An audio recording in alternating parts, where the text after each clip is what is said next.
Conductance conductance क्या होती है? कंडक्टेंस को हम कैसे डिफाइन कर सकते हैं? तो हम बोलते हैं कि जो पावर ऑफ इलेक्ट्रोलाइट की जो पावर होती है इलेक्ट्रिसिटी कंडक्ट करने की, उसी को हम बोलते हैं कंडक्टेंस। अब अगर किसी इलेक्ट्रोलाइट की इलेक्ट्रिसिटी कंडक्ट करने की पावर क्या है? ज्यादा, तो उसकी कंडक्टेंस क्या होगी? ज्यादा। और किसी की इलेक्ट्रिसिटी कंडक्ट करने की पावर क्या है? कम है, कैसे इलेक्ट्रोलाइट की, तो उसे हम बोलेंगे उसकी कंडक्टेंस क्या है? कम है।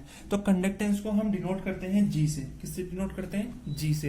तो कंडक्टेंस होता क्या है? ये तो हमने बात करी कि it is an power of an electrolyte to conduct electricity.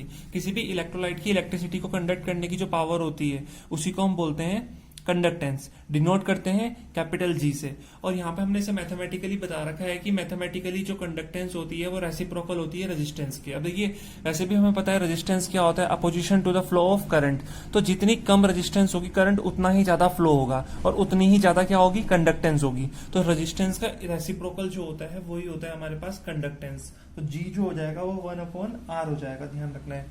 अब जी की यूनिट की बात करें तो आर की यूनिट क्या होती है? ओम। तो जी की जो यूनिट है, यहाँ पे लिख देता हूँ, यूनिट ऑफ जी कितनी हो जाएगी? आर की यूनिट ओम है, तो जी की यूनिट क्या हो जाएगी? Ohm inverse. ठीक है, या इसी को हम बोलते हैं एमएचओ, या इसी को हम बोलते हैं साइमन। क्या बोलते हैं? साइमन। तो जी की जो यूनिट है वो क्या हो जाएगी? ओम इनवर्स या एमएचओ या फिर साइमन। अच्छा, अगर यहाँ पे हम कंडक्टर लें, यहाँ पे हम एक एग्जांपल लेते हैं। एग्जांपल में हमने क्या किया? हमने कहा कि एक कंटेनर है, इसमें हमने दो कंडक्टर रखे हुए, दो इलेक्ट्रोलाइट है इस तरह से। एक इलेक्ट्रोलाइट ये है और दूसरा इलेक्ट्रोलाइट हमारे पास ये है। इन दोनों इलेक्ट्रोलाइट के बीच का डिस्टेंस कितना है? एल डिस्टेंस है। ठीक है, इस इलेक्ट्रोलाइट का एरिया ऑफ क्रॉस सेक्शन भी ए है और इस इलेक्ट्रोलाइट का एरिया ऑफ क्रॉस सेक्शन भी ए है। ठीक है, तो ए जो है, यहाँ पे लिख देता हूँ, ए जो है वो एरिया ऑफ क्रॉस सेक्शन है, area of cross section of electrolyte. ठीक है, समझ में जाएगा ना। और यहां से L जो है वो क्या है? डिस्टेंस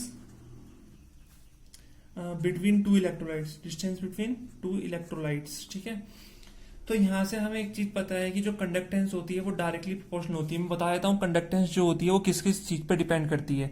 कंडक्टेंस दो हमारे फैक्टर पे डिपेंड करती है। पहला डिपेंड करती है वो एरिया ऑफ क्रॉस सेक्शन पे। तो जितना ज्यादा एरिया ऑफ क्रॉस सेक्शन होगा, जैसे एरिया ऑफ क्रॉस सेक्शन इसको बोलते हैं, जो ये वाला पार्ट होता है ना, इसको बोलते हैं एरिया ऑफ क्रॉस सेक्शन। अगर मैं इसकी बात करूं तो इसका एरिया ऑफ क्रॉस सेक्शन क्या है? ज्यादा है ना। और अगर मैं एक काफी बड़े मार्कर की बात करूं तो उसका एरिया ऑफ क्रॉस सेक्शन क्या है? इससे भी ज्यादा है। तो उसका एरिया ऑफ क्रॉस सेक्शन ज्यादा है तो उसकी कंडक्टेंस क्या होगी? ज्यादा होगी, क्योंकि वहां पे रेजिस्टेंस क्या होगी? कम हो जाएगी। तो जितनी ज्यादा एरिया ऑफ क्रॉस सेक्शन होगा उतने ही ज्यादा कंडक्टेंस होगी। और दूसरा, जितनी ज्यादा उनके बीच की डिस्टेंस होगी उतनी ही कम क्या होगी? कंडक्टेंस होगी। दोनों इलेक्ट्रोलाइट के बीच की डिस्टेंस अगर बढ़ा दी जाए तो उनकी कंडक्टेंस क्या हो जाएगी? कम हो जाएगी। अभी ये इलेक्ट्रोलाइट इतनी दूरी पे है, ठीक है, तो इनकी कंडक्टेंस क्या है? एल डिस्टेंस पे ज्यादा है। लेकिन अगर मैं इनके बीच की दूरी बढ़ा दूं इस तरह से तो इनकी कंडक्टेंस क्या हो जाएगी? कम हो जाएगी। तो ध्यान रखना है, कंडक्टेंस इनवर्सली हो जाएगी आर के। अगर मैं इसे कंबाइन करूं तो जी डायरेक्टली हो जाएगा ए अपॉन एल के हो जाएगा। और अगर मैं प्रोपोर्शनल का साइन हटाऊं तो यहाँ पे कॉन्स्टेंट आएगा और यहाँ पे कॉन्स्टेंट आता है के, तो ये हो जाएगा के ए अपॉन एल।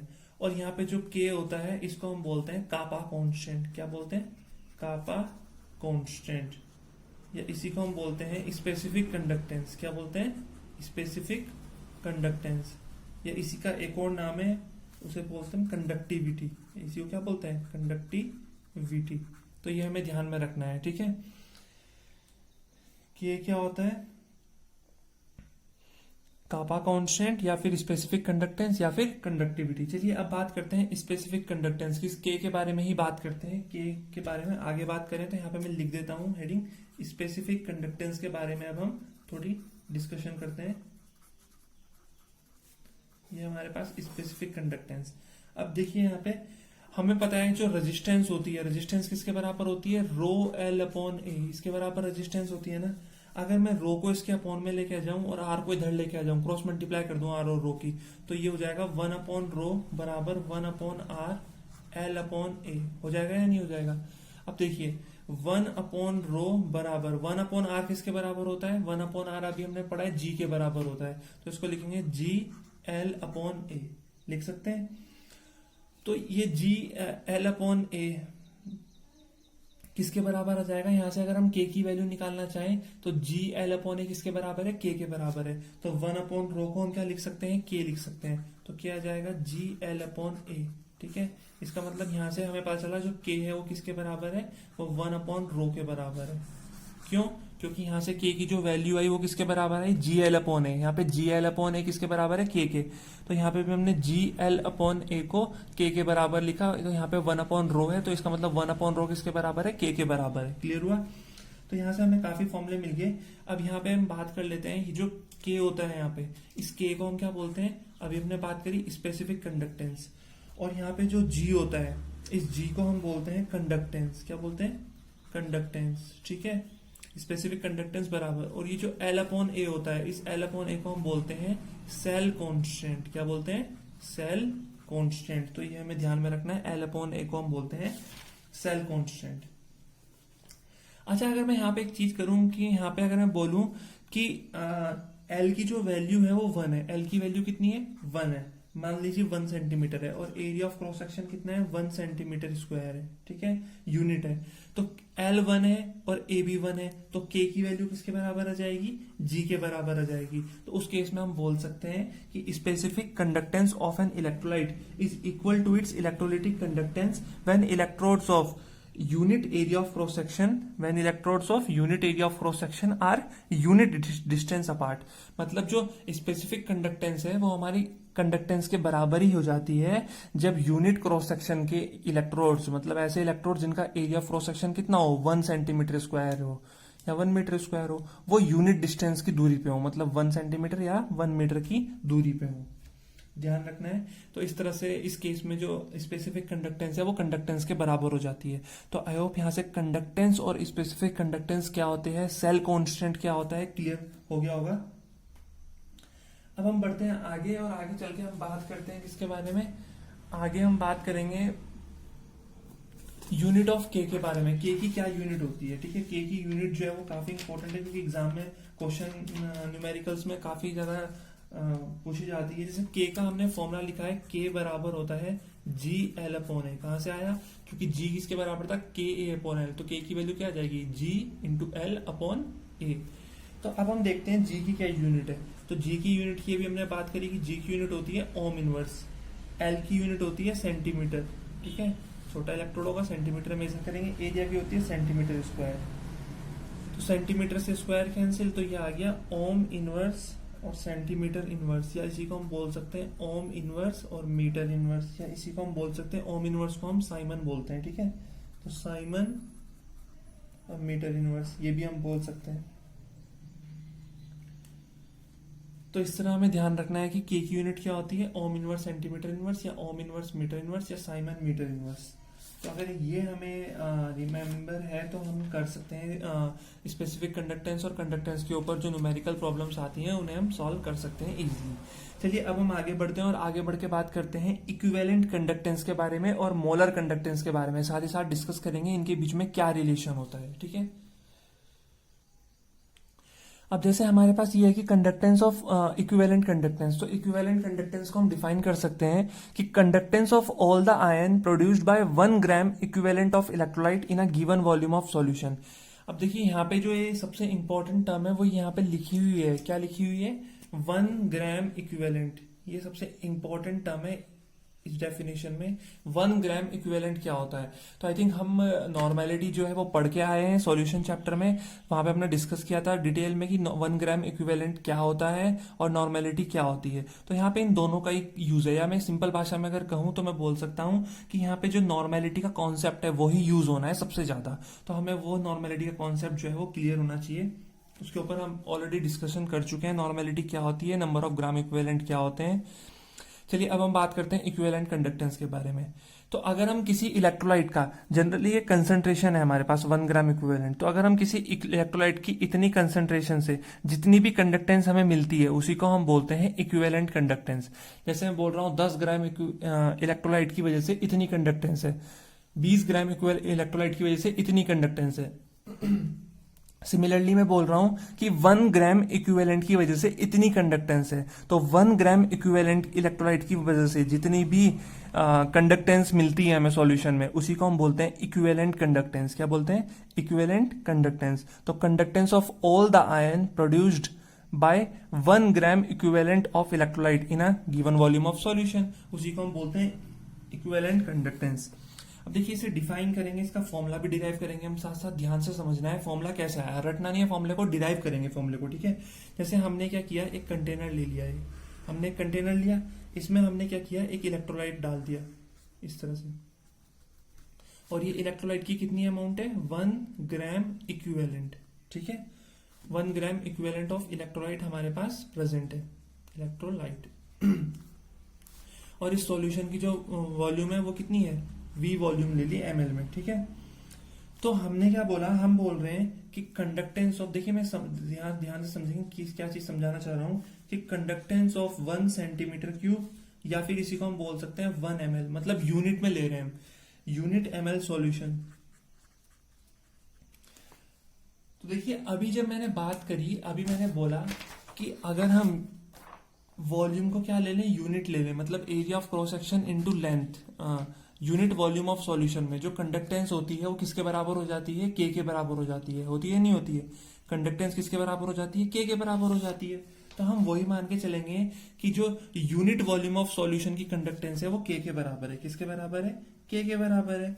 तो हम बोलेंगे कंडक्टेंस ऑफ V वॉल्यूम, हमारे पास कितनी है, V वॉल्यूम ऑफ सॉल्यूशन है, तो V वॉल्यूम की कंडक्टेंस कितनी हो जाएगी, K इंटू V किस में है, ml में, ठीक है, V किस में है, ml में है।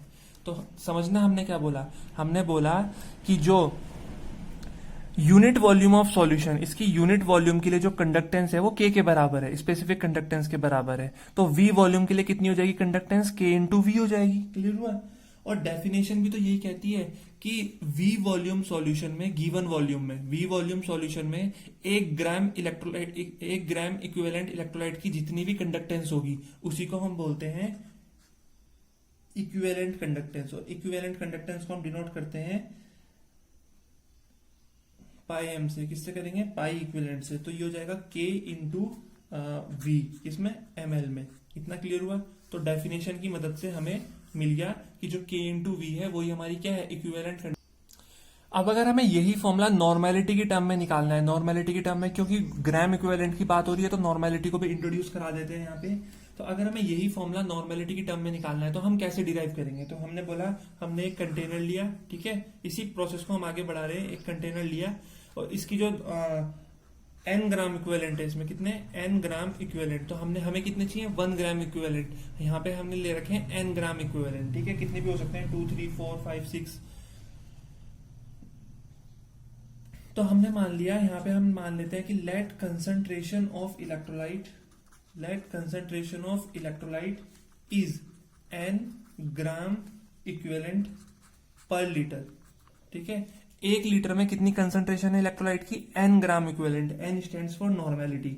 तो हम बोल सकते हैं कि n gram equivalent of electrolyte, ठीक है, present in 1000 ml of solution, क्योंकि 1 लीटर का मतलब क्या होता है, 1000 ml, ठीक है। तो 1 ग्राम इक्विवेलेंट कितने में प्रेजेंट होंगे, 1 ग्राम इक्विवेलेंट प्रेजेंट होंगे 1000 upon n ml of solution में, होंगे कि नहीं होंगे, 1 ml ऑफ सॉल्यूशन। देखिए हमने क्या कहा, हमने कहा यहाँ पे हमने डायरेक्ट फॉर्मूला डिराइव किया। डायरेक्ट फॉर्मूले में हमने बोला कि 1 यूनिट वॉल्यूम की जो कंडक्टेंस है वो K है, तो V वॉल्यूम की कितनी हो जाएगी, K इंटू V। अब हम वही कर रहे हैं। अब हमने क्या करा, अब हम चाहते हैं कि यहाँ पे नॉर्मेलिटी को इंट्रोड्यूस कराएं। तो कैसे कराया हमने बोला कि यहाँ पे इलेक्ट्रोलाइट जो है उसकी मात्रा कितनी है, n ग्राम इक्विवेलेंट है। तो हमने बोला n ग्राम इलेक्ट्रोलाइट जो है वो 1000 ml में प्रेजेंट है, क्योंकि हमने ऑलरेडी ले रखा है n gram equivalent per litre. तो 1 लीटर में कितना प्रेजेंट है, n gram equivalent electrolyte present है। तो 1 ग्राम इक्विवेलेंट इलेक्ट्रोलाइट कितने वॉल्यूम में प्रेजेंट होगा, तो 1000 upon n ml volume of solution में प्रेजेंट होगा। तो हम वो फॉर्मूला यहाँ पे लिखेंगे, ये हो जाएगा इक्विवेलेंट कंडक्टेंस, ये यहाँ पे डैश नहीं आता है, इक्विवेलेंट कंडक्टेंस बराबर K इंटू, और V की वैल्यू कितनी है, K इंटू V की वैल्यू हमारे पास कितनी है, 1000 अपॉन n आ गया हमारे पास, ठीक है। क्योंकि इतनी वॉल्यूम, कितनी वॉल्यूम में प्रेजेंट है 1 ग्राम इक्विवेलेंट, इतनी वॉल्यूम में कितनी है V की वैल्यू, 1000 अपॉन n। तो V की वैल्यू की जगह लिखा हमने 1000 अपॉन n। तो यहाँ से हमारे पास इक्विवेलेंट कंडक्टेंस का फॉर्मूला आ गया K इंटू 1000 अपॉन n। और ये n क्या है, यहाँ पे नॉर्मेलिटी है, हमें याद रखना है, ध्यान रखना है, ठीक है। तो इस तरह से हम इक्विवेलेंट कंडक्टेंस को डिफाइन कर सकते हैं और इस तरह से हम इसका फॉर्मूला डिराइव कर सकते हैं। तो दो फॉर्मूले हमारे पास आए, एक आया K इंटू वॉल्यूम इन ml और एक आया K इंटू 1000/n, क्योंकि वॉल्यूम कितनी निकाली हमने, 1 gram electrolyte, 1 gram equivalent of electrolyte कितनी वॉल्यूम में प्रेजेंट है, 1000/n वॉल्यूम में प्रेजेंट है। इस तरह से हम करेंगे। अच्छा, अगर हम बात करें इक्विवेलेंट कंडक्टेंस की यूनिट के बारे में कि इक्विवेलेंट कंडक्टेंस की यूनिट क्या होती है, तो कैसे हम इक्विवेलेंट कंडक्टेंस की यूनिट निकाल सकते हैं। तो देखिए, इक्विवेलेंट कंडक्टेंस का फॉर्मूला जो होता है वो होता है K इंटू 1000/n। तो K की क्या यूनिट होती है, K की यूनिट होती है साइमन सेंटीमीटर इनवर्स इंटू 1000, ठीक है, अपॉन नॉर्मेलिटी की क्या यूनिट होती है, ग्राम इक्विवेलेंट पर लीटर, यही तो होती है।